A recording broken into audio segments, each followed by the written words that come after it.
ಹೆಣ್ಣು ಸಿಗದ ರೈತರ ಮಕ್ಕಳ ಖಾತೆಗೆ 10 ಲಕ್ಷ ರು ಹಾಕಿ ಸರ್ಕಾರಕ್ಕೆ ಪುಟ್ಟಣ್ಣ ಮನವಿ. ಬೆಳಗಾವಿಯ ಸುವರ್ಣ ವಿಧಾನಸೌಧದಲ್ಲಿ ಚಳಿಗಾಲದ ಅಧಿವೇಶನ ನಡೀತಾ ಇದೆ. ಅದರಲ್ಲಿ ಈ ಮಾತು ಪ್ರಸ್ತಾಪಿತವಾಯಿತು. ರೈತರ ಮಕ್ಕಳಿಗೆ ಹೆಣ್ಣು ಸಿಗುತ್ತಿಲ್ಲ ಎಂಬ ವಿಚಾರ ವಿಧಾನ ಪರಿಷತ್ತಿನಲ್ಲಿ ಪ್ರಸ್ತಾಪಿತವಾಗಿ ಕೆಲ ಕಾಲ ಸದನವನ್ನೇ ನಗೆಗಡಲಿನಲ್ಲಿ ತೇಲಿಸಿತು. ರಾಜ್ಯದಲ್ಲಿ ರೈತರ ಮಕ್ಕಳಿಗೆ ಹೆಣ್ಣು ಕೊಡುವವರೇ ಇಲ್ಲ. ಈ ಹಿನ್ನೆಲೆಯಲ್ಲಿ ಸರ್ಕಾರ ರೈತರ ಮಕ್ಕಳ ನೆರವಿಗೆ ಬರಬೇಕು ಅಂತ ಪ್ರಸ್ತಾಪಿತವಾಯಿತು.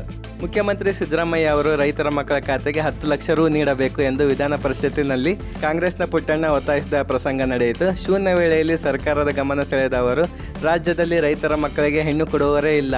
ಈ ಹಿನ್ನೆಲೆಯಲ್ಲಿ ತಾಲೂಕವಾರು ಮಠಗಳನ್ನು ಸರ್ಕಾರ ನಿರ್ಮಿಸಲಿ ಎಂದು ಜಾಲತಾಣಗಳಲ್ಲಿ ಚರ್ಚೆ ಆಗ್ತಾ ಇದೆ. ಕೆಲವರು ಈಗಾಗಲೇ ಹೆಣ್ಣು ಸಿಗಲೆಂದು ಮಲೆಮಹದೇಶ್ವರ ಬೆಟ್ಟ ಮತ್ತು ಧರ್ಮಸ್ಥಳ ಯಾತ್ರೆ ಕೈಗೊಂಡಿದ್ದಾರೆ. ಮದುವೆಯಾಗದ ರೈತರ ಮಕ್ಕಳಿಗೆ ಪ್ರೋತ್ಸಾಹಧನ ಯೋಜನೆ ರೂಪಿಸಬೇಕೆಂದು ಆಗ್ರಹಿಸಿದರು. ಆಡಳಿತ ಪಕ್ಷದ ಹಲವು ಸದಸ್ಯರು ಮೇಜುಕೊಟ್ಟಿ ಪುಟ್ಟಣ್ಣ ಅವರಿಗೆ ಬೆಂಬಲ ಸೂಚಿಸಿದರು. ಈ ವೇಳೆ ಸರ್ಕಾರದ ಪರ ಉತ್ತರ ನೀಡಿದ ಸಭಾನಾಯಕ ಬೋಸರಾಜ್ ಅವರು ಈ ವಿಚಾರವನ್ನು ಮುಖ್ಯಮಂತ್ರಿ ಸಿದ್ದರಾಮಯ್ಯ ಅವರ ಗಮನಕ್ಕೆ ತರುವುದಾಗಿ ಹೇಳಿದರು.